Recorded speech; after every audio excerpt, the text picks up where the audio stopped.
धर्म, वैसा आज का विषय है संस्कृति। दोनों में अटूट संबंध है।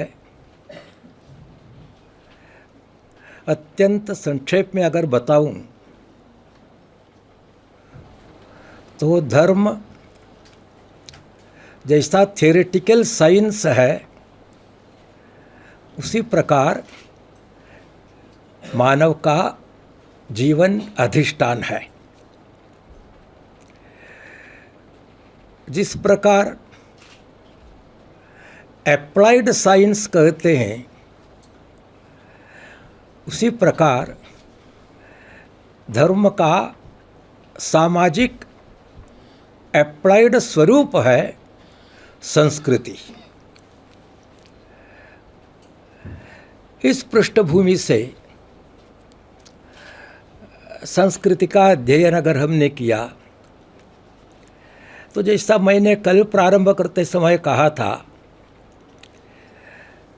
धर्म की व्युत्पत्ति धृ शब्द है और धृ से धृति भी होती है। उसी प्रकार व्यावहारिक धरातल पर कर्म प्रारंभ होता है और कर्म का मूल धातु संस्कृत में कृ है। अब जिस प्रकार धृ से धृति होती है, उसी प्रकार कृ से कृति, एक्शन, कृति। मनुष्य संबंधित कृति तीन प्रकार हो सकती है। तीन प्रकार, जानवर, पेड़, इस प्रकार के जो जड़ पदार्थ सब है, इस प्रकार उनकी कृति नहीं होती सकते, परंतु मानव की कृति तीन प्रकार हो सकती है। मैं प्रारंभ करूंगा प्रकृति से। जो प्रारंभिक कृति है, इनिशियल एक्शन है, इनिशियल प्रोपेंसिटी है, उसको प्रारंभिक कृति कहते हैं, प्रकृति, नेचर भी कहते हैं। परंतु अपनी बुद्धिमत्ता के कारण, बुद्धिमत्ता के उपयोग अथवा दुरुपयोग के कारण मानव दाएं ओर और बाएं ओर जा सकता है और उसके अनुसार प्रकृति संस्कृति भी बन सकती है, विकृति भी बन सकती है।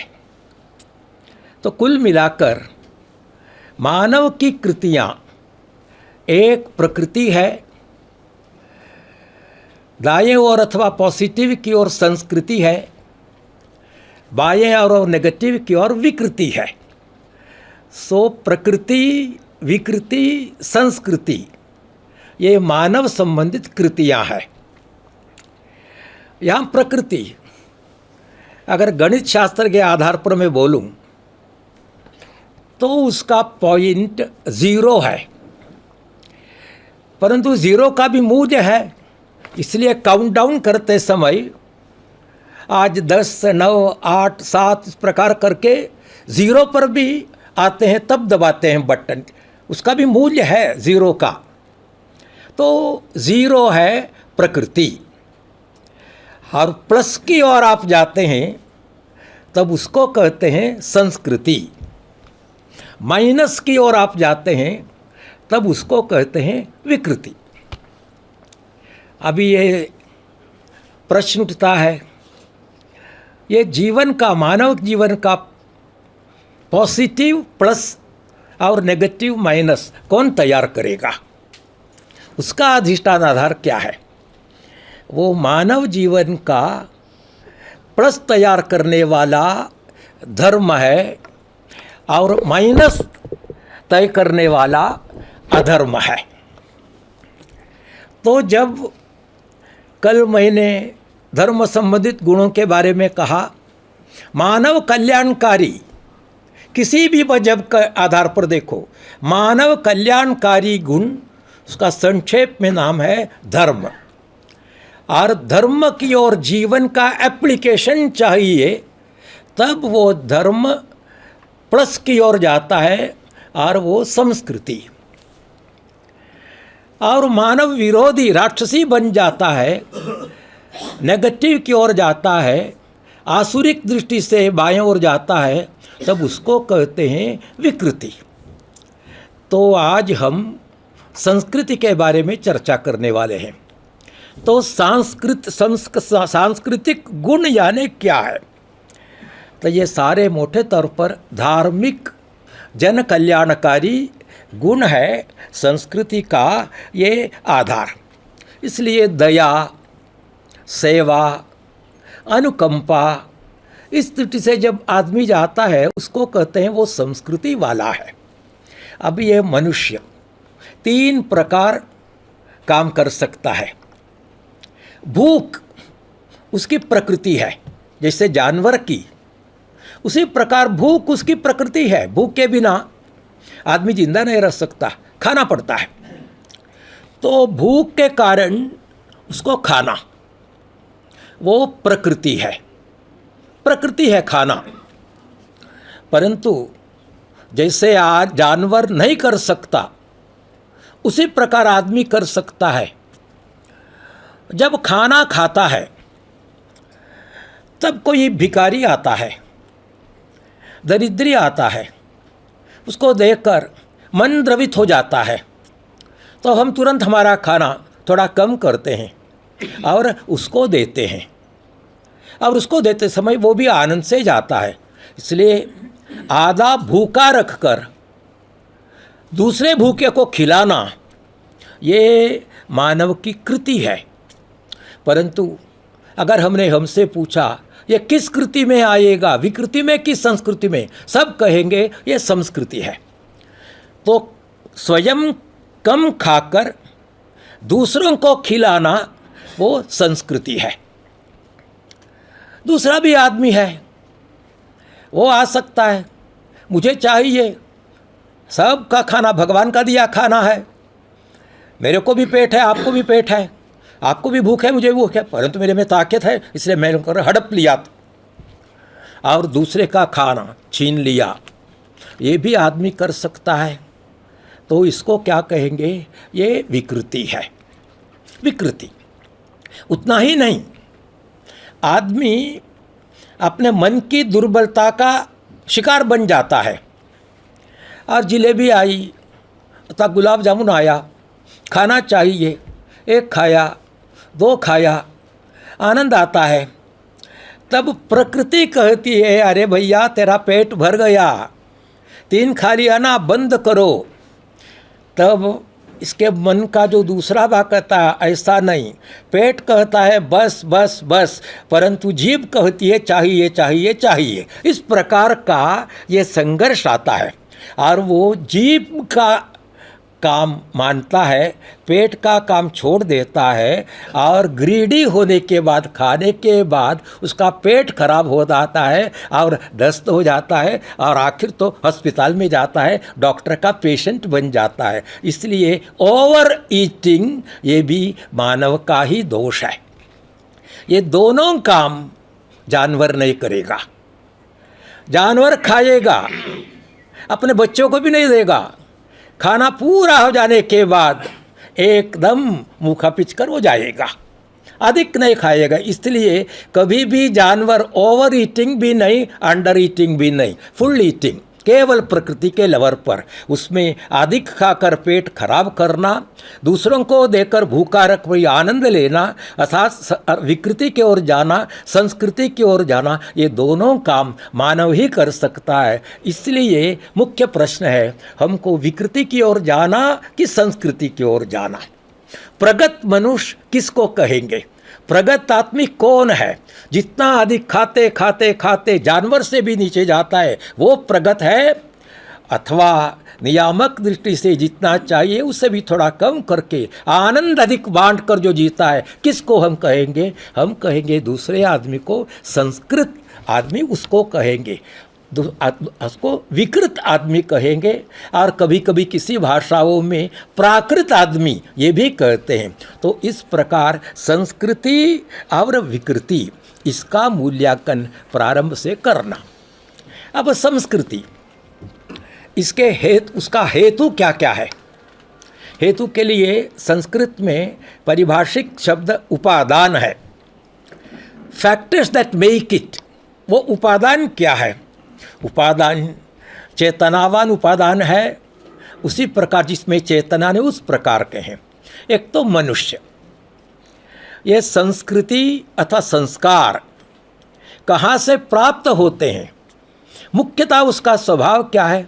मुख्यतः अंडरलाइन करके समझना चाहिए, ये संस्कृति अथवा संस्कार cannot be taught but only B imparted, ये समझना चाहिए। Culture can never be taught, it can only B imparted. संस्कृति सिखाई नहीं जाती, परंतु संक्रमित की जाती है, दूसरों को इस प्रकार ट्रांसफर की जाती है। जिस प्रकार आग से आग लग जाती है, उसी प्रकार संस्कृति कारण संस्कृति उत्पन्न होती हो, सिखाई नहीं जाती, परंतु वो जीवन में उसका अनुकरण हो जाता है। तो इस दृष्टि से देखते समय ये संस्कृति के उपादान फैक्टर्स क्या क्या है? एक है, संक्षेप में ही कहूँगा, उसका वर्णन नहीं करने वाला हूँ। माँ, बाप, कुटुंब, रिश्तेदार, गुरुजन, परिजन, ग्रामजन, समाज का जन, राष्ट्र का जन, इस प्रकार उनके अन्यान बढ़ते हुए वर्तुल है। उस प्रकार को चेतनावान आदमी है, उसको देखकर अच्छा काम अनुकरण करना चाहिए, बुरा काम छोड़ देना चाहिए। ये मानव की प्रकृति रहती है। हम भाषा सीखते हैं, भाषा सीखने का मुख्य गुण क्या है? अनुकरण। छोटेपन से ही उठते समय माँ कहना आसान है, माँ माँ माँ कहता है, उसके बाद एक एक शब्द करके माँ कहती है, पिता कहते हैं, सब कहते हैं, उसका अनुकरण करके करके करके हम भाषाविद हो जाते हैं। तो अनुकरण, उसी प्रकार पूरा जीवन, तो अनुकरण करना मानवीय स्वभाव है, परंतु विवेचन भी है उसमें, क्या अच्छा क्या बुरा, उसके अनुसार संस्कार मिलते हैं। तो ये जनों के कारण, माँ बाप से लेकर राष्ट्र के जन तक जितने सारे हैं, उसमें से हमको संस्कार मिलते हैं। ये अब इस प्रकार के मानवों के कारण उनकी कृतियाँ, ग्रंथ है, ग्रंथ स्वयं नहीं बोलता, परंतु पढ़ने वाले को बुद्धि है, इसलिए उसमें से वो निकालना चाहिए, वो निकालता है। इस प्रकार ग्रंथ भी है, साहित्य ग्रंथ भी है, धार्मिक ग्रंथ भी है, उसके भी परे आनंद देने वाले संगीत है, कला है, ये सब संस्कार देने लायक है। इसलिए साहित्य, संगीत, कला, इसके कारण सब हमको संस्कार मिलते हैं। मानव मानव बन जाता है, मानव पशु से ऊपर उठता है। इसलिए कवि ने कहा है, ये साहित्य संगीत कला विहीनः साक्षात पशु पुच्छ विषण्णहीनः, जिसमें जीवन में साहित्य नहीं, संगीत नहीं, कला नहीं, वो केवल जानवर है। इतना कहने पर भी कवि को संतृप्ति नहीं मिली, इसलिए व्यंग्य में वो कवि कहता है, परंतु जिसको हम पशु मानते हैं, जिसको संगीत साहित्य कला का कोई संबंध नहीं, जिसको पशु मानते हैं, परंतु पशुओं से एक फर्क है, पशु घास खाता है, ये आदमी घास खाता नहीं, इतना ही फर्क है। तो इतना तक कहा। तो साहित्य संगीत कला धार्मिक ग्रंथ, किसी मजहब के भी धार्मिक ग्रंथ, ये संस्कार देते हैं, कारण उसमें से हम संस्कार लेते हैं, संस्कार लेते हैं। तो इस प्रकार के किताबें ये सब अपने सांस्कृतिक उपादान है। उसी प्रकार है परंपराएं, वो भी संस्कार देती है, परंपराएं, पर्व वे भी, और अनुष्ठान, अभी अपने पूर्व पीढ़ी से आदर होना चाहिए, भूलना नहीं चाहिए। कृतज्ञता खराब है, कृतज्ञता आदमी के लिए शोभा देती है, इसलिए श्राद्ध कर्म करना चाहिए। जो कर्म श्रद्धा से किया जाता है उसी को श्राद्ध कहते हैं। वो मुख्यतः करने वाले का गुण है, जो आदमी गया उसके लिए नहीं। श्राद्ध से श्रद्धावान अधिक श्रद्धावान बन जाता है, जो गया उसको मिलता है क्या हम नहीं जानते। परंतु ये श्राद्ध कर्म एक संस्कार है जिसके कारण पीढ़ी से पीढ़ी के संबंध अक्षुण्ण रहते हैं। तो इस प्रकार के आचरण, अनुष्ठान, पर्व, परंपराएं, साहित्य, संगीत, कला, आदमी, जन, उनका व्यवहार, भाषण, बोलने की शैली, भाषा में जो साधुता है, ये सब मिलाकर एक आदमी संस्कृत बन जानता है। इसलिए संस्कृति के उपादान ये सब है। इसके आधार पर ये विश्लेषण करते समय ये अश्लील साहित्य है, ये शालीन साहित्य है, ऐसा कहते हैं। मापदंड क्या है? आजकल वैचारिक स्वतंत्रता चाहिए, जो कुछ मैं चाहता हूँ लिखना चाहिए। ठीक है भैया, वैचारिक स्वतंत्रता एक मूल्य है, परंतु उस मूल्य के उपयोग के कारण आप किस प्रकार का समाज का निर्माण चाहते हैं, किस प्रकार का समाज चाहते हैं? जो विकृत समाज होगा कि संस्कृत समाज होगा? अगर आपकी कृति के कारण समाज विकृत होगा तब वो संस्कृत साहित्य नहीं हो सकता, विकृत साहित्य हो सकता, उसको मना करना चाहिए। मापदंड वही है, किस प्रकार का समाज का निर्माण आप चाहते हैं, उसके आधार पर संस्कृत साहित्य, असंस्कृत साहित्य, अश्लील साहित्य, प्राकृत साहित्य, संपन्न साहित्य, मूल्यवान साहित्य, इसलिए रामायण, महाभारत ये सब मूल्यवान साहित्य। और अश्लील साहित्य कहीं पर नहीं रखेंगे आदमी। इस प्रकार धीरे धीरे धीरे उपादानों के कारण मानव संस्कृत बन जाता है। और कभी कभी क्या है, ये संस्कृत बनाने में, जैसे कल कहा, मजहब का भी प्रभाव बहुत अधिक है, कारण मजहब भी मूल्य देते हैं ना। कल मैंने कहा पाप पुण्य, अच्छा काम करो, अच्छा आदमी, ये सब। इसलिए कभी कभी मजहब को भी संस्कृति मानते हैं। जब साइंटिफिक अध्ययन किया, दोनों अलग अलग है, जुड़वे के समान है। हमारे पुराण में दो भाई है, एक साथ उनका जन्म है, परंतु मानवीय कल्याण के लिए, स्वस्थता के लिए वो आवश्यक है। उनको कहते हैं अश्विनी कुमार, दोनों देवों के वैद्य हैं। ये जुड़वे हैं अश्विनी कुमार, एक का काम दूसरा भी करेगा, दूसरे काम पहला भी करेगा, परंतु अंततोगत्वा वे दो है। दो पैर अलग अलग, दो हाथ अलग अलग, दो हृदय अलग अलग, दो है, परंतु दोनों का काम मानवीय स्वस्थता के लिए है। उसी प्रकार अश्विनी कुमार जैसे हैं ये संस्कृति और मजहब।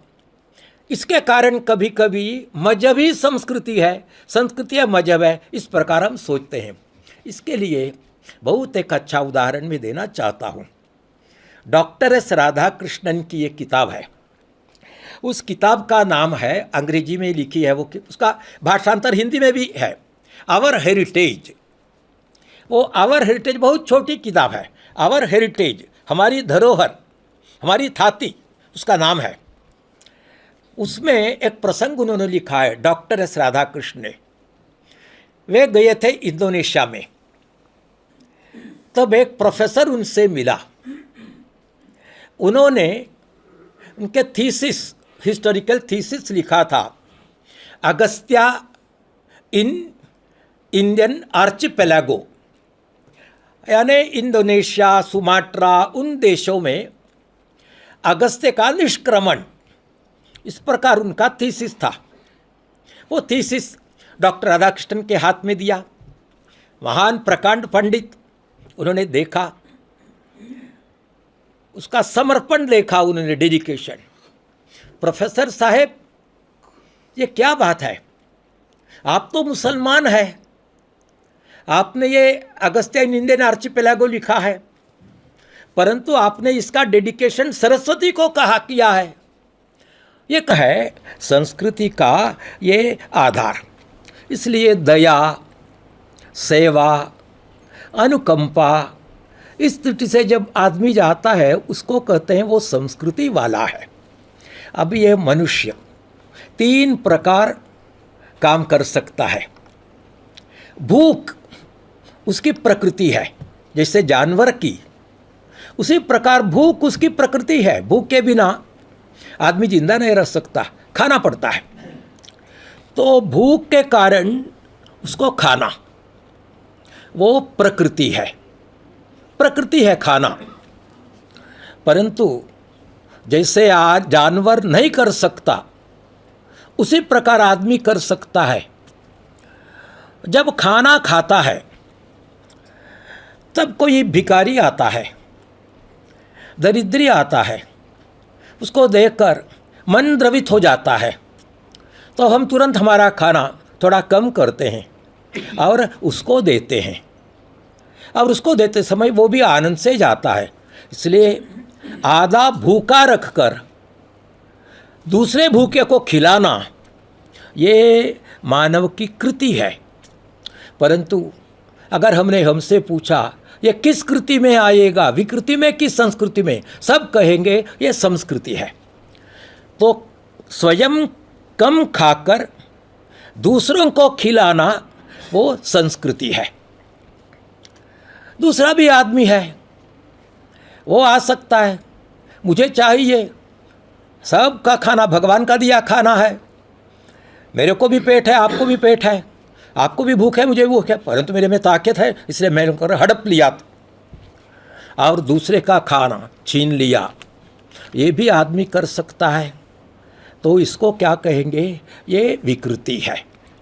विकृति उतना ही नहीं, आदमी अपने मन की दुर्बलता का शिकार बन जाता है। और जिलेबी आई तथा गुलाब जामुन आया, खाना चाहिए, 1 खाया, 2 खाया, आनंद आता है, तब प्रकृति कहती है अरे भैया तेरा पेट भर गया, 3 खा लिया ना, बंद करो। तब इसके मन का जो दूसरा भाग कहता है ऐसा नहीं, पेट कहता है बस बस बस, परंतु जीभ कहती है चाहिए चाहिए चाहिए। इस प्रकार का ये संघर्ष आता है और वो जीभ का काम मानता है, पेट का काम छोड़ देता है और ग्रीडी होने के बाद, खाने के बाद उसका पेट खराब हो जाता है और दस्त हो जाता है और आखिर तो अस्पताल में जाता है, डॉक्टर का पेशेंट बन जाता है। इसलिए ओवर ईटिंग ये भी मानव का ही दोष है। ये दोनों काम जानवर नहीं करेगा। जानवर खाएगा, अपने बच्चों को भी नहीं देगा, खाना पूरा हो जाने के बाद एकदम मुँह पिचकर हो जाएगा, अधिक नहीं खाएगा। इसलिए कभी भी जानवर ओवर ईटिंग भी नहीं, अंडर ईटिंग भी नहीं, फुल ईटिंग, केवल प्रकृति के लेवल पर। उसमें अधिक खाकर पेट खराब करना, दूसरों को देकर भूखा रख कोई आनंद लेना, अर्थात विकृति की ओर जाना, संस्कृति की ओर जाना, ये दोनों काम मानव ही कर सकता है। इसलिए मुख्य प्रश्न है, हमको विकृति की ओर जाना कि संस्कृति की ओर जाना? प्रगत मनुष्य किसको कहेंगे? प्रगत आदमी कौन है? जितना अधिक खाते खाते खाते जानवर से भी नीचे जाता है वो प्रगत है, अथवा नियामक दृष्टि से जितना चाहिए उससे भी थोड़ा कम करके आनंद अधिक बांट कर जो जीता है, किसको हम कहेंगे? हम कहेंगे दूसरे आदमी को संस्कृत आदमी उसको कहेंगे, उसको विकृत आदमी कहेंगे। और कभी कभी किसी भाषाओं में प्राकृत आदमी ये भी कहते हैं। तो इस प्रकार संस्कृति और विकृति, इसका मूल्यांकन प्रारंभ से करना। अब संस्कृति, इसके उसका हेतु क्या क्या है? हेतु के लिए संस्कृत में परिभाषिक शब्द उपादान है। Factors that make it. वो उपादान क्या है? उपादान चेतनावान उपादान है, उसी प्रकार जिसमें चेतना ने उस प्रकार के हैं। एक तो मनुष्य, ये संस्कृति अथवा संस्कार कहाँ से प्राप्त होते हैं, मुख्यतः उसका स्वभाव क्या है, मुख्यतः अंडरलाइन करके समझना चाहिए। ये संस्कृति अथवा संस्कार cannot be taught but only B imparted, ये समझना चाहिए। Culture can never be taught, it can only B imparted. संस्कृति सिखाई नहीं जाती परंतु संक्रमित की जाती है, दूसरों को इस प्रकार ट्रांसफर की जाती है। जिस प्रकार आग से आग लग जाती है उसी प्रकार संस्कृति कारण संस्कृति उत्पन्न होती है, वो सिखाई नहीं जाती परंतु वो जीवन में उसका अनुकरण हो जाता है। तो इस दृष्टि से देखते समय ये संस्कृति के उपादान फैक्टर्स क्या क्या है। एक है, संक्षेप में ही कहूँगा, उसका वर्णन नहीं करने वाला हूँ।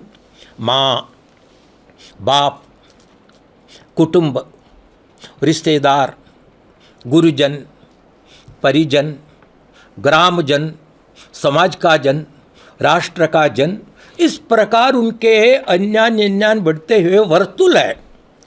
उस प्रकार को चेतनावान आदमी है, उसको देखकर अच्छा काम अनुकरण करना चाहिए, बुरा काम छोड़ देना चाहिए। ये मानव की प्रकृति रहती है। हम भाषा सीखते हैं, भाषा सीखने का मुख्य गुण क्या है, अनुकरण। छोटेपन से ही उठते समय माँ कहना आसान है, माँ माँ माँ कहता है, उसके बाद एक एक शब्द करके माँ कहती है, पिता कहते हैं, सब कहते हैं, उसका अनुकरण करके करके करके हम भाषाविद हो जाते हैं। तो अनुकरण, उसी प्रकार पूरा जीवन, तो अनुकरण करना मानवीय स्वभाव है परंतु विवेचन भी है उसमें, क्या अच्छा क्या बुरा, उसके अनुसार संस्कार मिलते हैं। तो ये जनों के कारण माँ बाप से लेकर राष्ट्र के जन तक जितने सारे हैं उसमें से हमको संस्कार मिलते हैं। ये अब इस प्रकार के मानवों के कारण उनकी कृतियाँ, ग्रंथ है, ग्रंथ स्वयं नहीं बोलता परंतु पढ़ने वाले को बुद्धि है, इसलिए उसमें से वो निकालना चाहिए, वो निकालता है। इस प्रकार ग्रंथ भी है, साहित्य ग्रंथ भी है, धार्मिक ग्रंथ भी है, उसके भी परे आनंद देने वाले संगीत है, कला है, ये सब संस्कार देने लायक है। इसलिए साहित्य, संगीत, कला, इसके कारण सब हमको संस्कार मिलते हैं। मानव मानव बन जाता है, मानव पशु से ऊपर उठता है। इसलिए कवि ने कहा है ये साहित्य संगीत कला विहीनः साक्षात पशु पुच्छ विषन्नहीनः, जिसमें जीवन में साहित्य नहीं, संगीत नहीं, कला नहीं, वो केवल जानवर है। इतना कहने पर भी कवि को संतृप्ति नहीं मिली, इसलिए व्यंग्य में वो कवि कहता है, परंतु जिसको हम पशु मानते हैं, जिसको संगीत साहित्य कला का कोई संबंध नहीं, जिसको पशु मानते हैं, परंतु पशुओं से एक फर्क है, पशु घास खाता है, ये आदमी घास खाता नहीं, इतना ही फर्क है। तो इतना तक कहा। तो साहित्य संगीत कला धार्मिक ग्रंथ, किसी मजहब के भी धार्मिक ग्रंथ, ये संस्कार देते हैं, कारण उसमें से हम संस्कार लेते हैं, संस्कार लेते हैं। तो इस प्रकार के किताबें ये सब अपने सांस्कृतिक उपादान है। उसी प्रकार है परंपराएं, वो भी संस्कार देती है, परंपराएं, पर्व वे भी, और अनुष्ठान। अभी अपने पूर्व पीढ़ी से आदर होना चाहिए, भूलना नहीं चाहिए। कृतज्ञता खराब है, कृतज्ञता आदमी के लिए शोभा देती है, इसलिए श्राद्ध कर्म करना चाहिए। जो कर्म श्रद्धा से किया जाता है उसी को श्राद्ध कहते हैं। वो मुख्यतः करने वाले का गुण है, जो आदमी गया उसके लिए नहीं। श्राद्ध से श्रद्धावान अधिक श्रद्धावान बन जाता है, जो गया उसको मिलता है क्या हम नहीं जानते। परंतु ये श्राद्ध कर्म एक संस्कार है, जिसके कारण पीढ़ी से पीढ़ी के संबंध अक्षुण्ण रहते हैं। तो इस प्रकार के आचरण, अनुष्ठान, पर्व, परंपराएं, साहित्य, संगीत, कला, आदमी, जन, उनका व्यवहार, भाषण, बोलने की शैली, भाषा में जो साधुता है, ये सब मिलाकर एक आदमी संस्कृत बन जानता है। इसलिए संस्कृति के उपादान ये सब है। इसके आधार पर ये विश्लेषण करते समय ये अश्लील साहित्य है, ये शालीन साहित्य है, ऐसा कहते हैं। मापदंड क्या है? आजकल वैचारिक स्वतंत्रता चाहिए, जो कुछ मैं चाहता हूँ लिखना चाहिए। ठीक है भैया, वैचारिक स्वतंत्रता एक मूल्य है, परंतु उस मूल्य के उपयोग के कारण आप किस प्रकार का समाज का निर्माण चाहते हैं, किस प्रकार का समाज चाहते हैं? जो विकृत समाज होगा कि संस्कृत समाज होगा? अगर आपकी कृति के कारण समाज विकृत होगा तब वो संस्कृत साहित्य नहीं हो सकता, विकृत साहित्य हो सकता, उसको मना करना चाहिए। मापदंड वही है, किस प्रकार का समाज का निर्माण आप चाहते हैं, उसके आधार पर संस्कृत साहित्य, असंस्कृत साहित्य, अश्लील साहित्य, प्राकृत साहित्य, संपन्न साहित्य, मूल्यवान साहित्य, इसलिए रामायण, महाभारत ये सब मूल्यवान साहित्य। और अश्लील साहित्य कहीं पर नहीं रखेंगे आदमी। इस प्रकार धीरे धीरे धीरे उपादानों के कारण मानव संस्कृत बन जाता है। और कभी कभी क्या है, ये संस्कृत बनाने में, जैसे कल कहा, मजहब का भी प्रभाव बहुत अधिक है, कारण मजहब भी मूल्य देते हैं ना। कल मैंने कहा पाप पुण्य, अच्छा काम करो, अच्छा आदमी, ये सब। इसलिए कभी कभी मजहब को भी संस्कृति मानते हैं। जब साइंटिफिक से अध्ययन किया, दोनों अलग अलग है, जुड़वे के समान है। हमारे पुराण में दो भाई है, एक साथ उनका जन्म है, परंतु मानवीय कल्याण के लिए, स्वस्थता के लिए वो आवश्यक है। उनको कहते हैं अश्विनी कुमार, दोनों देवों के वैद्य हैं। ये जुड़वे हैं अश्विनी कुमार, एक का काम दूसरा भी करेगा, दूसरे काम पहला भी करेगा, परंतु अंततोगत्वा वे दो है। दो पैर अलग अलग, दो हाथ अलग अलग, दो हृदय अलग अलग, दो है, परंतु दोनों का काम मानवीय स्वस्थता के लिए है। उसी प्रकार अश्विनी कुमार जैसे हैं ये संस्कृति और मजहब। इसके कारण कभी कभी मजहब ही संस्कृति है, संस्कृति है मजहब है, इस प्रकार हम सोचते हैं।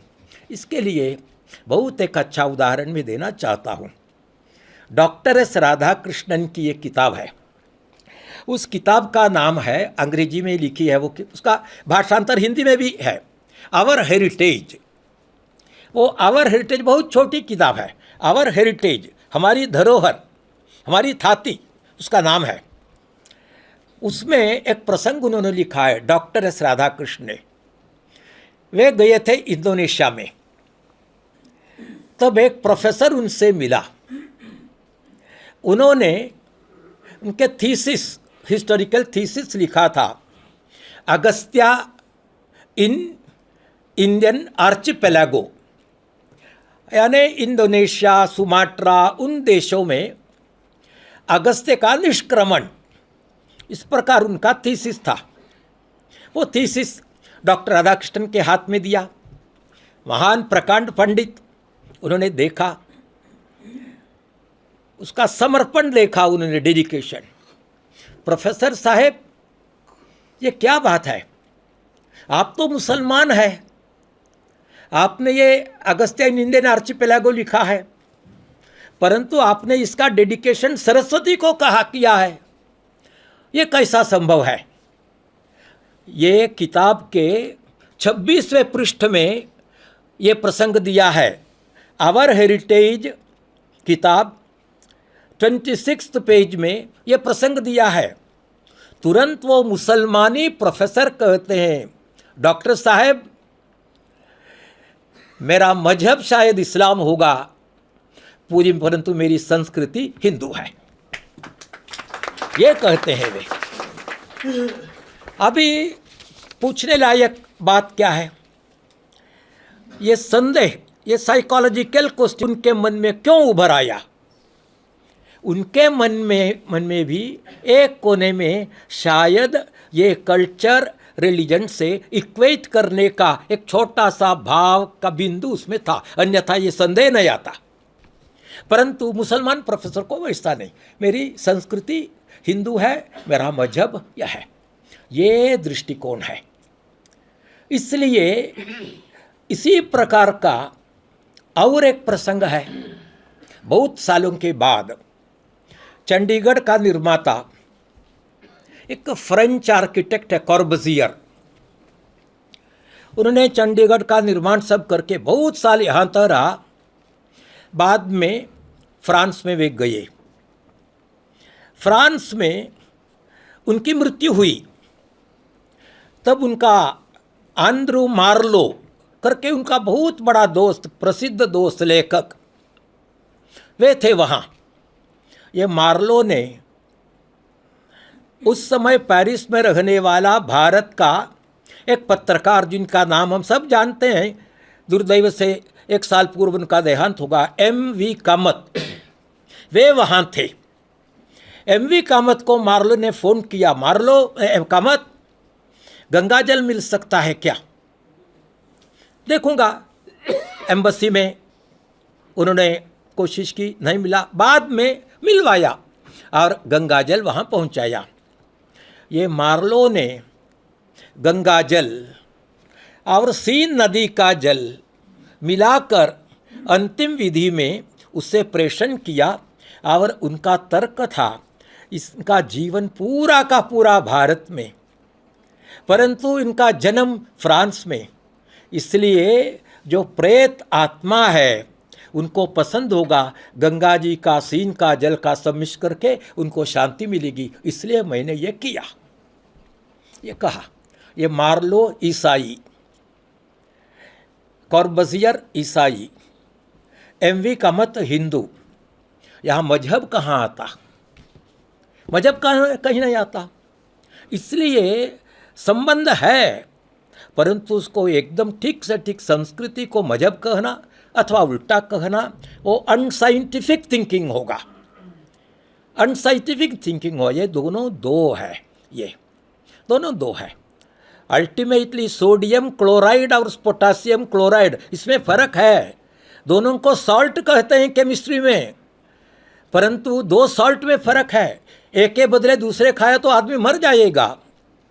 तो इस प्रकार बारीकी से जब हम इस प्रकार के बैठक में बैठकर अध्ययन करते हैं, बारीकी से अध्ययन करना होगा, तब कल्चर अलग है, मजहब अलग है। और भी एक मज़ेदार उदाहरण, आप जानते हैं मैं केरल से आया हूँ। केरल का एक बहुत बड़ा प्रसिद्ध कम्युनिस्ट था, ईमानदार कम्युनिस्ट, दिखावा का नहीं, नास्तिक, हिंदू धर्म पर बिल्कुल विश्वास नहीं। और मैं आप लोगों से बताता हूँ, मैं स्वयं मिला हूँ इनसे, मेरे अनुभव पर मैं बता रहा हूँ। तो वे एक बार एक डेलीगेशन के लिए फ्रांस में गए। बाद में वे मुख्यमंत्री बन गए केरल के, अच्युत मेनन, बहुत अच्छे आदमी। फ्रांस में गए, किसी डेलीगेशन के सदस्य के नाते गए। सब होने के बाद वहाँ के आतिथ्यों ने उनको नाइट क्लब देखना चाहेंगे कार, उन्होंने उनको बुलाया। वे नहीं गए, अकेले। अगर जाते तो हम नहीं जानते, परंतु एक आदमी का जो कैरेक्टर है, character is always proved when you are alone. जब आप एकांत में हैं तब आप किस तरह के हैं, वही आपका कैरेक्टर है। उस प्रकार के स्तर के आदमी थे वे। तब उन्होंने कहा वे नहीं गए, और उन्होंने लेख में लिखा, केरल में आकर मेरी संस्कृति से वो मेल नहीं खाता था, इसलिए मैं नहीं गया। अब ये कम्युनिस्ट, नास्तिक, कौन सी संस्कृति, कौन सी संस्कृति? तो ये संस्कृति और मजहब, संस्कृति एक मूल्य है, आपका मेंटल लेवल है, अच्छा बुरा के बारे में आपका मापदंड है संस्कृति। तो इस प्रकार उनकी संस्कृति नास्तिक होते हुए भी, मजहब के दृष्टि से हिंदू धर्म के विरुद्ध होते हुए भी मेरी संस्कृति के कारण मैं नहीं जाऊंगा नाइट क्लब में कहने की जो संस्कृति है वह है पॉजिटिव की ओर कृति को ले जाना, उसको कहते हैं संस्कृति। उसी प्रकार और एक उदाहरण बताकर मैं और भी आगे जाना चाहता हूँ। भारत को स्वतंत्रता मिलने के बाद भारत को भी लगा, अपने प्रथम श्रेणी के नेतागण को भी लगा स्वतंत्र हो गया भारत। अभी विक्टोरिया क्रॉस कश्मीरी युद्ध चल रहा था और वहाँ भी हिम्मत दिखाई उनको भी विक्टोरिया क्रॉस से ये पुरस्कृत करना, परंतु विक्टोरिया क्रॉस अंग्रेजों का है, तो भारतीय दृष्टि से भी विक्टोरिया क्रॉस के तत्सम एक चाहिए करके भारत के उस समय के प्रधानमंत्री पंडित जवाहरलाल नेहरू, उसी प्रकार डिप्यूटी प्रधानमंत्री सरदार पटेल के ये मुंशी, इन लोगों के मन में यह अच्छा विचार आया और उन्होंने एक विक्रम कानोलकर करके बहुत बड़े एक मिलिट्री ऑफिसर थे, उनको बुलाया और विक्टोरिया क्रॉस के तत्सम वीर चक्र इस प्रकार कुछ आयोजना करो करको उनको भार सौंप दिया। तो स्वतंत्र भारत और विक्टोरिया क्रॉस जैसा चाहिए। तब उन्होंने निर्णय लिया किसी एक व्यक्ति के नाम पर नहीं लेंगे, गुण के आधार पर, इसलिए उसका नाम हम परमवीर चक्र रखेंगे। परमवीर चक्र, और चक्र यहाँ की संकल्पना है, धर्म चक्र, ये सब परमवीर चक्र। और ये विक्रम कानोलकर ने अपनी पत्नी को ये काम सौंप दिया। वो सोशल एक्टिविस्ट थी पत्नी, उनका नाम था सावित्री कानोलकर उनका नाम, परंतु सावित्री उनका दूसरा नाम था। उनका मूल नाम और एक था। ये सावित्री कानोलकर, उनकी माँ थी रूसी माँ और उनके पिताजी थे हंगेरियन, और हंगेरियन पुरुष की रूसी स्त्री की संतान ये थी। उनका नाम था ईवा यूरोन लिंडा मादे दे मारो, ये उनका नाम था। शादी के बाद सावित्री बन गई। भाषाविद थी, मराठी अच्छी तरह सीख लिया और संस्कृत नामों का कोश उन्होंने पब्लिश किया। और saints and sages of Maharashtra करके किताब प्रसिद्ध की सावित्री ने।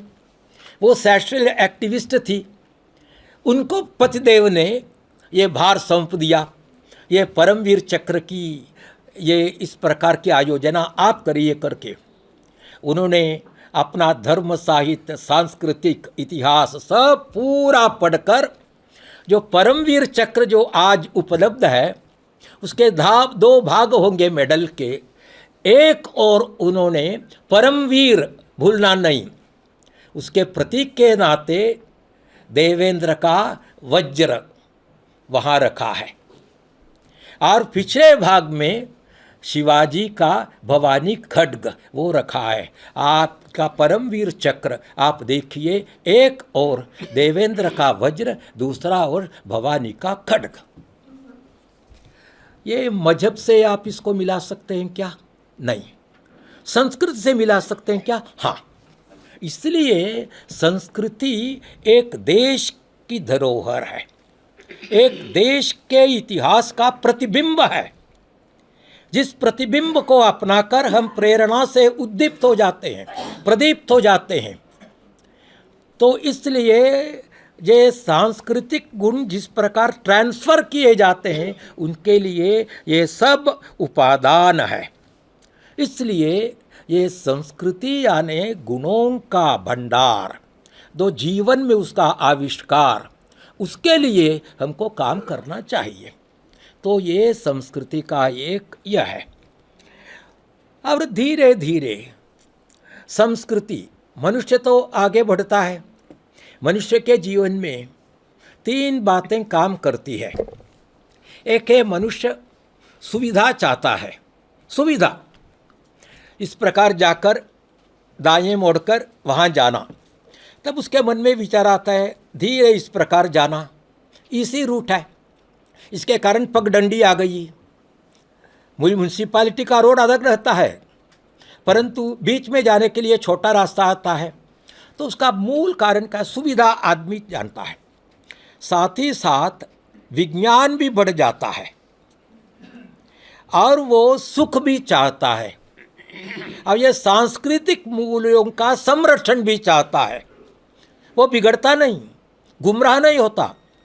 इसके कारण धीरे धीरे ये सांस्कृतिक मूल्यों का बाह्य रूप विकसित होकर सभ्यता में विकसित हो जाता है। और संस्कृति और सभ्यता, इसमें क्या संबंध है मैं बताता हूँ किस प्रकार। शुचि, शौचम, बहुत गीता में कहा है, शौचम कहा है, शुचिता चाहिए। तो प्रथम आदमी क्या करता था शुचिता के लिए? नदी में जाकर, कुएं के पास जाकर, तालाब में जाकर गोता मारकर स्नान करता था, वापस आता था, शुचिता समाप्त, ये सब संभव हो गई।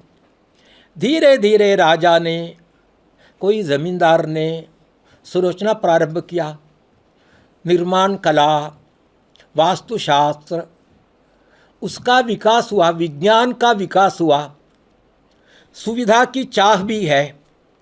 इसलिए वहाँ जाकर वो नदी का किनारा कीचड़ से मैल रहता है। तब एक ने सोचा वहाँ सीढ़ी बनानी चाहिए, इस प्रकार घाट बना दिए गए। वो भगवान ने नहीं, मानव ने बनाया सुविधा के लिए। अब वहाँ डुबकी लगाकर स्नाते समय कपड़े भी धो सकते हैं, साबुन भी रख सकते हैं, सूखे कपड़े भी रख सकते हैं, कोई बैठता तो बैठता भी सकता है, सुविधाजनक है। सुविधा के कारण घाट बना दिया। राजाओं ने राजकार्य के दृष्टि से बड़े बड़े घाट बना दिए, ये सब बना दिया। विज्ञान और भी आगे बढ़ा, हाइड्रोलिक्स डेवलप हुआ, पंप करके 10 मील दूर पर भी वहाँ से पानी पहुँचा सकते हैं, इसलिए पानी वहाँ पहुँचा दिया।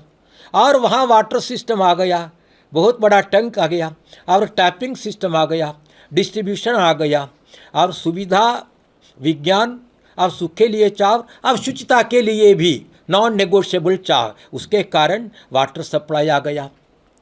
और भी विज्ञान बढ़ गया। विज्ञान बढ़ने के कारण फ्लश सिस्टम आ गया, घर का पंपिंग सिस्टम आ गया, और आते आते आज गंगा से 200 किलोमीटर दूर पर अपने घर के अंदर आदमी गंगा जल से स्नान कर सकता है। इसको कहते हैं सभ्यता। सांस्कृतिक मूल्य का खंडन नहीं हुआ, सांस्कृतिक मूल्य का तिरस्कार नहीं हुआ। शुचिता वैसे ही वैसे रहते, विज्ञान के कारण, सुविधा की चाह के कारण, ये मूल्यों के संरक्षण के कारण, वास्तुशास्त्र के कारण शुचिता रहते हुए ये सब आ गया। उसको कहते हैं सभ्यता। कुछ भी आप देखिए, ये सभ्यता, सुविधा के लिए मनुष्य की तीव्र इच्छा, विज्ञान की प्रगति, सांस्कृतिक गुणों के लिए जो आवश्यकता है, कुल मिलाकर नए नए आविष्कार आते हैं। इसलिए संस्कृति और सभ्यता, संस्कृति का एप्लाइड रूप है सभ्यता। व्यावहारिक जीवन में संस्कृति सभ्यता का रूप लेती है, वो है आइडियल सिस्टम। इसलिए संस्कृति की संतति है सभ्यता। सभ्यता के कारण गुण सब विकसित हो जाते हैं, पर्सनल हाइजीन विकसित हो जाते हैं, कपड़े धोना, ये आप देखिए, झाड़ू से इलेक्ट्रिक शक्कर तक शुचिता की प्रगति है। अपना फ्लोर स्वच्छ रखना, उसके लिए झाड़ू। परंतु आजकल विज्ञान के कारण शक्कर आ गया, तो वो भी इस प्रकार शुचिता रहते हुए रूप बदल जाता है। इस प्रकार सभी प्रकार के गुण, मैंने केवल एक गुण का उदाहरण दिया। तो इस प्रकार सभ्यता संस्कृति से एकदम अटूट संबंध है संस्कृति का, ये आइडियल स्टेट है। परंतु कभी कभी क्या होता है, लोग कहते हैं ना, जब आपको कोई पद प्रतिष्ठा चाहिए, उसके लिए आप काम करते हैं, वहाँ पहुँचने के बाद आप आपकी सीढ़ी भूल जाते हैं, तब वहाँ पतन उत्पन्न होता है। तो इस प्रकार जब भूल जाती है सभ्यता अपना स्रोत, सांस्कृतिक स्रोत भूल जाती है सभ्यता, तब सभ्यता का पतन होता है। सभ्यता का, उसके लिए एक महान ईसाई संत ने, केम्पिस उनका नाम है, थॉमस ए केम्पिस उनका नाम है, उन्होंने कहा है मानव जीवन में क्या होता है, मानव चाहता है सुख, सुख प्राप्ति के लिए साधन अपनाता है, और साधन के कारण सुख प्राप्ति की ओर वो जाता है। जाते जाते जाते क्या होता है, मानव मन की विकृति की है, वो धीरे धीरे साधन ही उनका साध्य बन जाता है। सुख साध्य है, साध्य जो सुख है उसके लिए साधन पैसा कमाना, पैसा कमाए बिना सुख नहीं प्राप्त होगा, इसलिए साध्य सुख है, पैसा कमाना साधन है। परंतु उस रास्ते से जाते जाते जाते उसका साधन ही साध्य बन जाता है, पैसा कमाना ही साध्य बन जाता है, तब सुख भूलता है, भूखा रहकर विनाश होते वो पैसा कमाते कमाते रहता है। वो अधपतन का फर्स्ट स्टेप है। जब साध्य को भूलकर, साधन को साध्य मानकर आप वहाँ सिकुड़ बैठते हैं, तब आपका पतन प्रारंभ होता है। ये एक ईसाई संत की वाणी है। यही सभ्यता की भी बात होती है। सभ्यता आगे जाते जाते जाते वो संस्कृति को भूल जाती है और केवल सभ्यता सभ्यता सभ्यता इस प्रकार सोचते हैं। मूल्य शोषण, मूल्य क्षरण, हरण सब होता है और आदमी गिर जाता है। इसकी सबसे बहुत अच्छी रोमांचकारी कथा है the rise and fall of Roman empire by Gibbon. आप पढ़िए rise and fall of Roman empire, कई खंडों में वो किताब है। ये रोम, उनका कल्चर बहुत ऊंचा था, कल्चर के कारण सिविलाइजेशन भी बहुत ऊंचा हो गया। जाते जाते सिविलाइजेशन में रमते रमते रमते कल्चर को भूलकर वे विकृति की ओर गए और धीरे धीरे पतित होकर नरक तक पहुँचे। Ultimately Roman empire collapsed. ये कथा है गिब्बन की कथा। यही सभ्यता की भी बात होती है। सभ्यता भूल जाती है, संस्कृति भूल जाती है और सभ्यता के कारण ही अधपतन होता है, अधपतन होता है। इसलिए ये सभ्यता को हमेशा संस्कृति से जोड़ देना चाहिए, वो वियोग संभव नहीं होना चाहिए। ये तो इस प्रकार ये संस्कृति सभ्यता का ये हमको चाहिए। अभी ये सभ्यता किस प्रकार अधपतन होता है उसका एक अच्छा उदाहरण, बहुत साल पूर्व कर्नाटक में डेक्कन हेराल्ड एक अखबार है। डेक्कन हेराल्ड में बॉक्स में एक प्रसंग का उल्लेख आया। एक सरकारी उच्च स्तरीय अफसर वे कार से जा रहे थे। जाते जाते जाते एक गांव में पहुँचे। रोड के किनारे उन्होंने बहुत पेड़ देखे। एक पेड़ के डाल पर ये बये के घोंसले बहुत अधिक लटकते थे। ये बये पक्षी के घोंसले रहते हैं और आजकल वो ब्यूटीफाइंग करके हमको खरीदने के लिए भी मिलते हैं। तब इनके मन में आया ये इस वृक्ष पर बहुत अधिक घोंसले इस प्रकार लटकते हैं, एक ले लेंगे करके उन्होंने ड्राइवर से कहा, ड्राइवर साहब रोको, और वहाँ वो किसान लड़का खड़ा है, उसे कर एक को इस प्रकार तोड़ कर लाओ, हम घर को सजाएंगे कर कहा उन्होंने। वो गया उसके पास और 10 रुपये का नोट दिखाया उसके किसान लड़के को, अरे ये रुपया ले लो, एक उसका जो घोंसला इस प्रकार निकाल कर मुझे दे दो, मेरे साहब चाहते हैं, वहाँ बहुत बड़े ऑफिसर है, सरकारी ऑफिस, हम बैठे हैं। तब ये शायद डर कर देगा क्या था। उन्होंने क्या किया, ये लेना वो मेरे लिए संभव नहीं। उन्होंने उनकी जो देहाती डंडा ले ली, इस प्रकार पकड़ लिया, ये संभव नहीं, मैं नहीं, आपको भी छूने नहीं दूंगा। क्या बात है, पूछा। ये उसमें से उनकी जो माँ पक्षी है वो उसमें अंडे हैं, शायद उनके पिल्ले भी हैं, उनको खाना खिलाने के लिए लाने के लिए बाहर गया है। वापस आने पर ये लेकर आप तुक दिया, वो क्या करेगी पक्षी? उसके ये अंड है अथवा पिल्लू है, क्या होगा? पाप है, मैं छूने नहीं दूंगा, जाओ वहाँ से, कहा, भगाया उसको।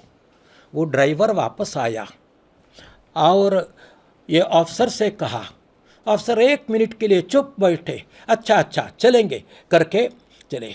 चलते समय डेक्कन हेराल्ड में ये अफसर का यह क्या है, after all who is more cultured, he or मी,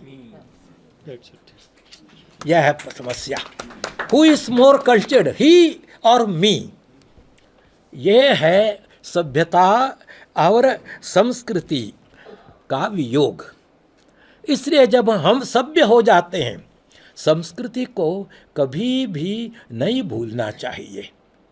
संस्कृति का ही व्यावहारिक जगत में लौकिक प्रतिरूप है सभ्यता। सभ्यता की आत्मा संस्कृति है और संस्कृति की आत्मा धर्म है और धर्म की आत्मा मानवीय सुस्थिरता है, उसको कॉम्प्रोमाइज़ नहीं करना चाहिए। तो इस प्रकार ये संस्कृति बनाई रखनी चाहिए। इसलिए हम कहते हैं हम एक सांस्कृतिक राष्ट्र है। सांस्कृतिक राष्ट्र क्यों? अर्थात अक्षुण्य मूल जिसका प्राण है, जिसकी अस्मिता है, उस प्रकार का राष्ट्र है। इसलिए सभ्यता और संस्कृति दोनों को एक साथ रखना ये हमारा काम है। अब मैं अपने ये संस्कृति की विशेषता क्या है इसके बारे में भी थोड़ा कहकर समाप्त करना चाहता हूँ। हम कहते हैं भारतीय संस्कृति, ठीक है भारतीय संस्कृति, परंतु कभी कभी आजकल ये सेकुलरिज्म के कारण अनावश्यक वो साइंटिफिक थिंकिंग छोड़कर, मैं उनको नहीं उत्तर दे रहा हूँ। भारतीय हिंदू कहते समय हिंदू मत कहो, भारतीय कहो, कहते हैं। मैं उसमें नहीं जाना चाहता। मेरे लिए अथवा हमारे लिए दोनों प्रासंगिक है। जब आप एक संस्कृति का उल्लेख अथवा नाम अथवा पहचान भौगोलिक दृष्टि से भूमि की दृष्टि दे देना चाहते हैं, भूमि का नाम भारत है, इसलिए भारतीय संस्कृति। परंतु संस्कृति का निर्माण पेड़ जानवर झाड़ झंकड़ करता है क्या?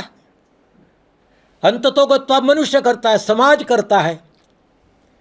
आरण्यक कहते हैं उपनिषद को, परंतु आरण्य में जो रहता है, भालू ने उपनिषद नहीं कहा, हाथी ने उपनिषद की रचना नहीं की, सिंह ने उपनिषद की नहीं रचना, सब अरण्य में रहते हैं। परंतु जो साधु संत ऋषि महात्मा अरण्य की गुफा में रहकर उनकी रचना है आरण्यक उपनिषद, अंततोगत्वा रचना मनुष्य की है। उसी प्रकार भारतीय संस्कृति भारत भूमि की देन है मान लिया, परंतु भारत भूमि में जो समाज रहता है उस समाज की कृति है संस्कृति। उस समाज की आइडेंटिटी क्या है? उस समाज का नाम क्या है? उस समाज का नाम है हिंदू। इसलिए समाज के नाम के आधार पर इसका नाम है हिंदू संस्कृति और भौगोलिक नाम के आधार पर है भारतीय संस्कृति। भारतीय संस्कृति इज इक्वल टू हिंदू संस्कृति, कोई ये नहीं। एक बार मैं राजस्थान गया था, कॉलेज छात्रों की बैठक थी, तो वहाँ कॉलेज छात्रों ने मुझे पूछा, आप ये भारत और हिंदू इस प्रकार एक ही शब्द क्यों कहते हैं? मैंने कहा दोनों एक है इसलिए। कैसे? उन्होंने पूछा। वे थे छात्र, उनको समझाना। जब मैं गया था बहुत साल पूर्व, इंदिरा गांधी ने हमारे वो पेट्रोल कंपनियां उनका राष्ट्रीयकरण किया था। बर्माशल एक कंपनी थी, एसो दूसरी कंपनी थी, दोनों का राष्ट्रीयकरण किया और एक का नाम दिया हिंदुस्तान पेट्रोलियम HP, दूसरे का नाम दिया भारतीय पेट्रोलियम BP। मैंने ये एक्सप्लेन किया छात्रों से और कहा देखिए भारतीय सरकार पेट्रोलियम पूरे व्यापार का मालिक समझ लिया, हाँ भारतीय सरकार का है हिंदुस्तान पेट्रोलियम HP मान लिया, हाँ भारत पेट्रोलियम मान लिया BP, हाँ। इसलिए अगर मैथमेटिकल इक्वेशन आप लोगों के लिए मैं बना रहा हूँ, Bharat petroleum is equal to Hindustan petroleum, गलत है क्या? नहीं। मैथमेटिक्स का प्रथम नियम है कॉमन फैक्टर यहाँ से निकाल दो वहाँ से निकाल दो। Bharat petroleum, Hindustan petroleum, petroleum common है, पेट्रोलियम यहाँ से काटो वहाँ से काटो, गलत है क्या मैथमेटिकली? नहीं। तीसरा स्टेप आ गया Bharat is equal to Hindustan, वही मैंने कहा ये कहा। तो भारतीय संस्कृति कहो हिंदू संस्कृति का कोई फर्क नहीं, बिल्कुल फर्क नहीं। ये साइंटिफिक थिंकिंग है, आप सोचिए। You should not be politically motivated. इस प्रकार हिंदू संस्कृति भारतीय संस्कृति, इसकी विशेषता क्या है? दो प्रकार की विशेषता मोटे तौर पर, एक सैद्धांतिक, दूसरा व्यावहारिक। सैद्धांतिक क्या है? भारतीय संस्कृति की एक विशेषता है प्रपंच संबंधित दृष्टिकोण। संपूर्ण प्रपंच एक आदिशक्ति से निकला, से संपूर्ण प्रपंच में एक ही प्रकार चेतना व्याप्त है, उपस्थित है, ये दृष्टिकोण है। इस दृष्टिकोण से उस शक्ति का नाम अगर परमात्मा है, संपूर्ण आत्मशक्ति सभी सृष्टि में व्याप्त है, सभी सृष्टि में, संपूर्ण जड़ चेतन चराचर में आत्मशक्ति है। यहाँ आधुनिक शिक्षा जिनको प्राप्त हुई, जिसका बैकग्राउंड पश्चिमी है, उनको यहाँ थोड़ा हलचल जैसा दिखता है। कारण वहाँ के बैकग्राउंड में केवल आत्मा पुरुष में है, पेड़ में आत्मा नहीं, पक्षी में आत्मा नहीं, आत्मा केवल पुरुष में, वो भी 16वीं सदी तक पुरुष में, स्त्री में नहीं। उनका इतिहास पढ़िए आप, स्त्री आत्मा विहीन है, पुरुष आत्मा समेत है। कारण क्या है? पुरुष की इच्छा के कारण नंबर 1, पुरुष के लिए नंबर 2, पुरुष की सृष्टि के पश्चात नंबर 3, पुरुष के शरीर से ही नंबर 4 स्त्री बनाई गई। इसलिए स्त्री का पोजीशन इन्फीरियर है, आत्मा को पास ऑन नहीं किया, इसलिए स्त्री आत्मा विहीन है, पुरुष आत्मा सहित है। ये उनकी संस्कृति की देन है। वो ठीक है कि नहीं, वो आज का विषय नहीं, परंतु तुलना में भारतीय संस्कृति में सब में आत्मा है। अहम आत्मा गुडाकेशः सर्वभूताशय स्थितः अहमंतश्च बाहिश्च। उसी प्रकार भूतानाम मध्य एव अंत एव च। श्री कृष्ण कहते हैं आत्मा गुडाकेश सर्वभूताशय स्थितः, सभी सृष्टि में मैं हूँ। अहम आदि, मैं आदि हूँ, अंत हूँ, मध्य हूँ। इस प्रकार कृष्ण कहते हैं। ये अपना प्रापंचिक दृष्टिकोण है संस्कृति का, ये प्रापंचिक दृष्टिकोण है। इसके कारण यहाँ उसमें से विश्व बंधुता, अगर सब में आत्मा है और परमात्मा एक है, सब हम भाई भाई हैं, बहन बहन है, बिंदु है। इसलिए दुनिया को देखते समय विश्व बंधुता का दृष्टिकोण अपने इस भारतीय संस्कृति में अंतर्निहित है। वो सब रिफ्लेक्टेड हुआ अपने साहित्य में। अभी मराठी में सूर्य भगवान के पुत्र माना जाता है शनि। बहुत अच्छे श्रेष्ठ पिता का कोई गुमराह पुत्र बन गया तो मराठी में एक कहावत है, सूर्याचा पोटी शनि, ये सूर्य के पेट में शनि हो गया करके। तब सूर्य और शनि संबंध है। संस्कृत में मंगल का दूसरा नाम है भूमिपुत्र, कुज कहते, कु यानी भूमि, भूमि से जन्मा कुज, भौम कहते हैं भूमि से जन्मा, भूमिपुत्र कहते हैं। तो मंगल भूमि का पुत्र है।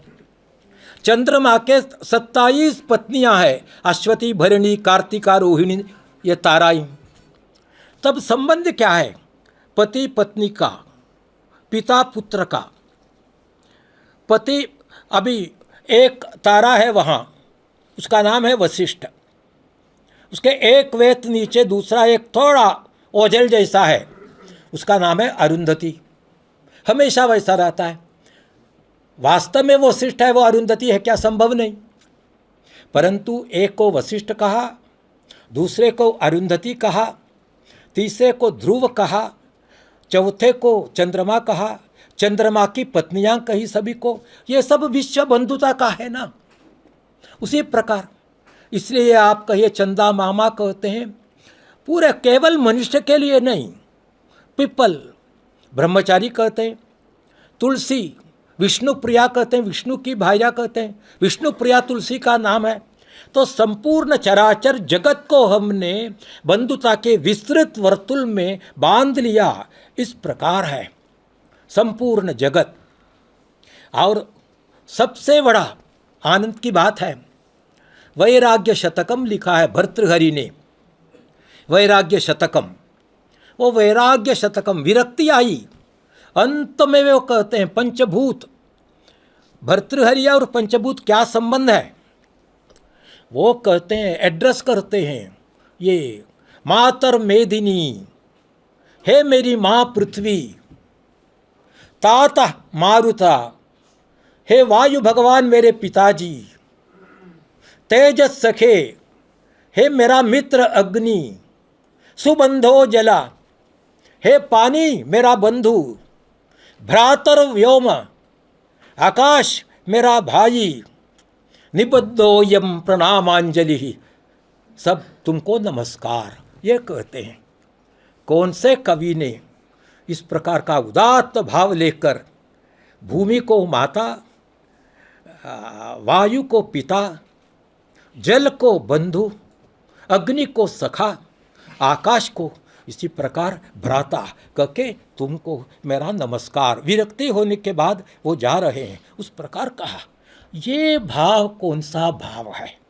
ये इस भाव को कहते हैं हम विश्व बंधुता, इसको कहते हैं। और इसी विश्व बंधुता का संकुचित स्वरूप है मानव एकता, मानव बंधुता। इसका छोटा स्वरूप, संपूर्ण विश्व के सभी मानव भाई भाई है, संपूर्ण विश्व के सभी मानव। इसलिए हिंदू धर्म ने, रिलीजन ने नहीं, कल की बात, हिंदू धर्म ने संपूर्ण मानव समाज को विश्वासी अविश्वासी करके दो गुटों में नहीं विभाजित किया है। हेरिटिक एंड बिलीवर,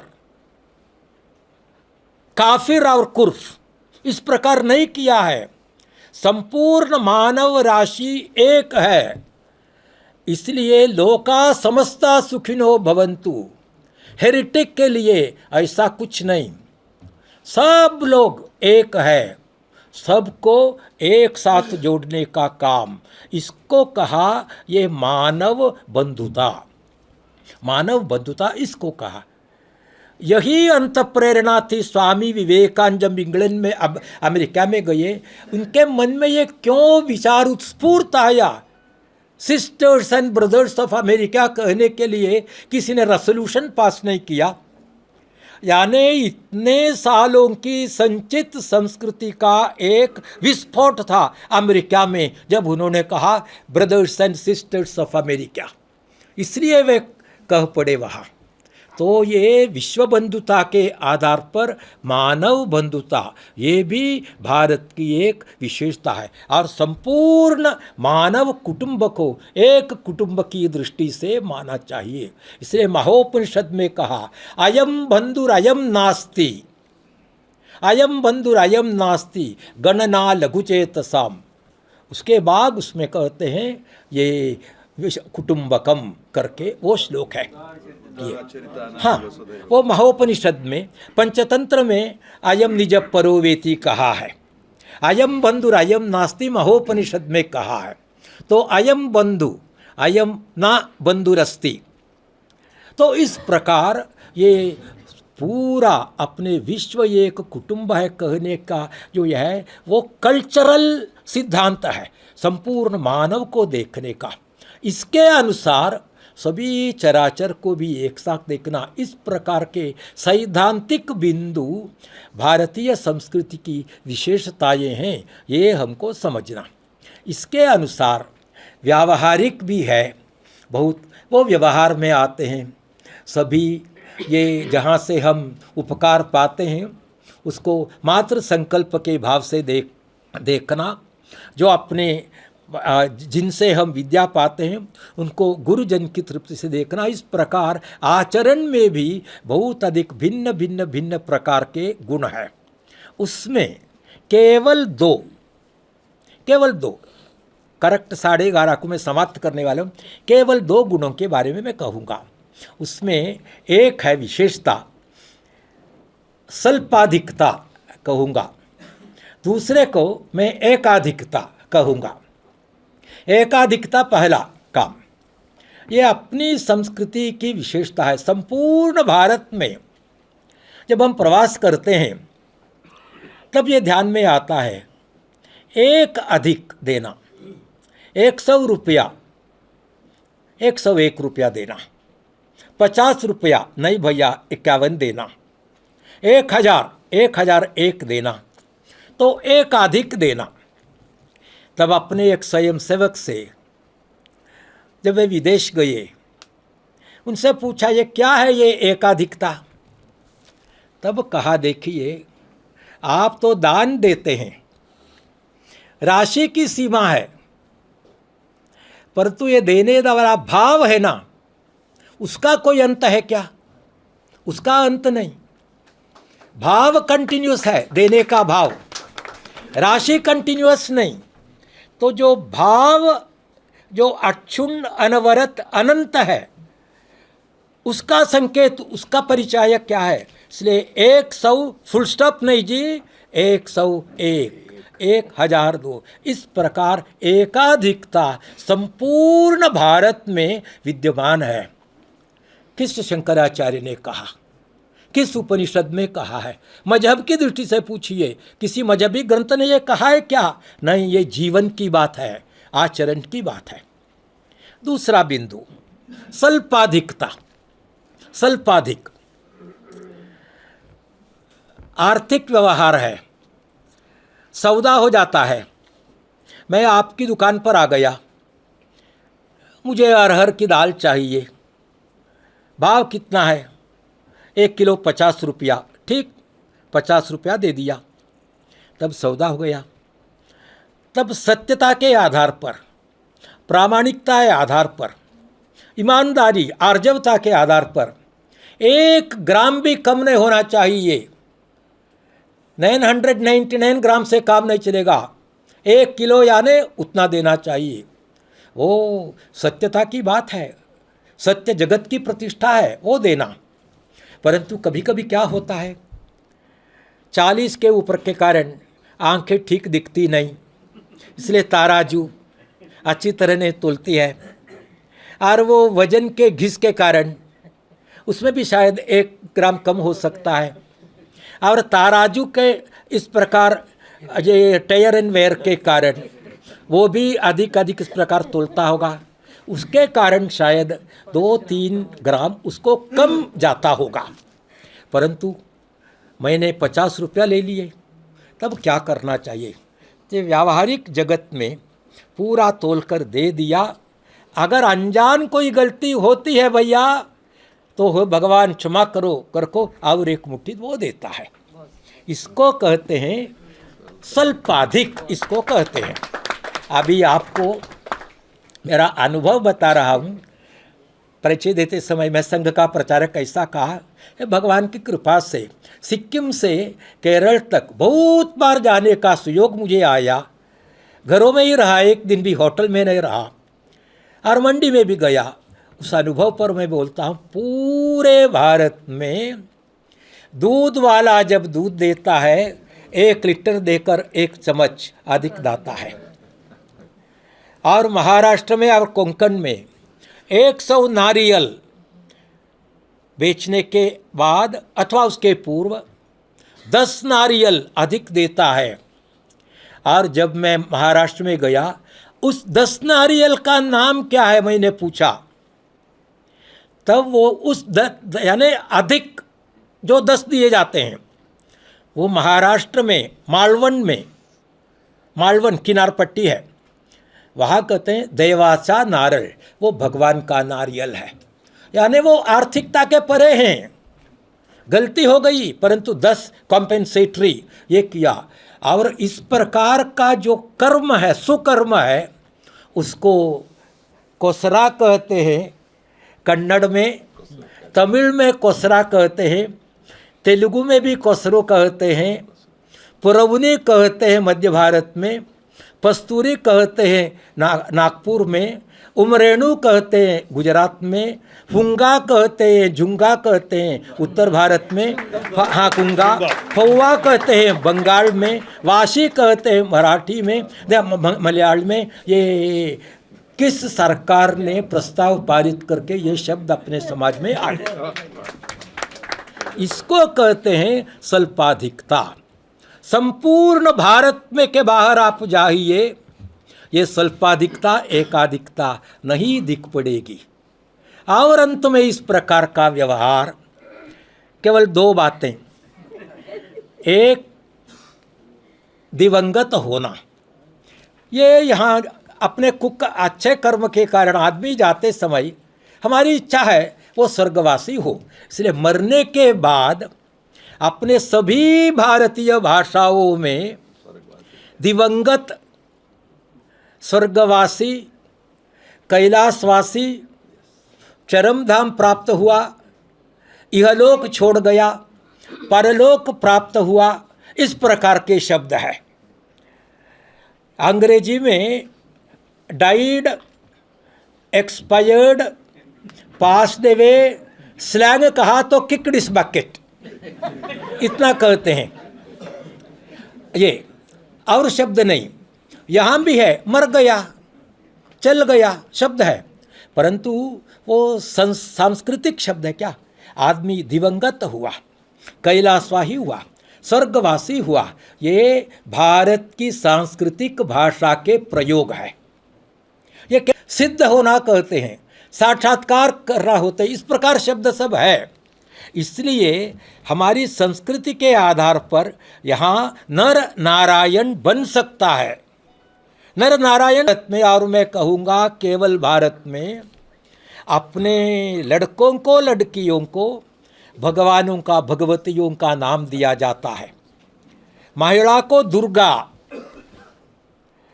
महिला को पार्वती, महिला को लक्ष्मी, इस प्रकार नाम दिया जाता है।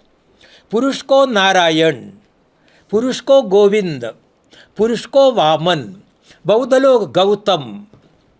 तुलना करो, ईसाई और इस्लामी मजहब में भगवान बनना, सोचना, कहना, प्रयास करना अति घोर देवनिंदा मानी जाती है। इसलिए मजहब के आधार पर एक भी मुसलमान को अल्लाह नाम नहीं रहेगा। यहाँ नारायण नाम है, कृष्ण नाम है, राम नाम है, परंतु सुदास है।